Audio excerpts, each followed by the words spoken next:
दारू पिलेला माझ्या अंगावर ठेवतो, माझ्या अंगावर ठेवतो. सॉरी ताई, मी काय नाही वाईट काय नाही अरे मी केलं. आता आहे म्हणून. अहो मी काय नाही केलं, फक्त दुसरी एखादी मुलगी असती तर तू काय केलं असतं?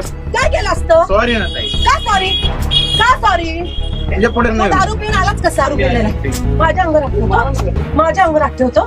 सॉरी ताई, मी काय नाही वाईट काय नाही अरे मी केलं. आता आहे म्हणून. अहो मी काय नाही केलं, फक्त दुसरी एखादी मुलगी असती तर तू काय केलं असतं? काय केलं असतं? सॉरी ना ताई. का सॉरी? का सॉरी? त्याच्या पुढे तू नाही. दारू पिऊन आलाच कसा? सॉरी. 10 रुपयामध्ये पोरीनं छेडायला मिळतं म्हणून येतं. अहो नाही नाही हो, तुला काय वाटलं माझ्या पोराला एक केळी दिली म्हणून दिलं का तुला हे नाटक अहो करून नाही होत ताई. हात काढ दत्त महाराज म्हणतो तुझ्याकडून आलाय ना. कसा दिला तुझा हात? कुठे हात लावला सॉरी तुला? म्हणलं. कुठे हात लावला? सॉरी म्हणलं. सॉरी म्हणलं. काय तुला कोण आहे? दारू पिऊन आलेला आहे तू, दारू पिऊन आलेला आहे. गव्हर्नमेंटची तुझ्या बापाची गाडी आहे. बरं सॉरी.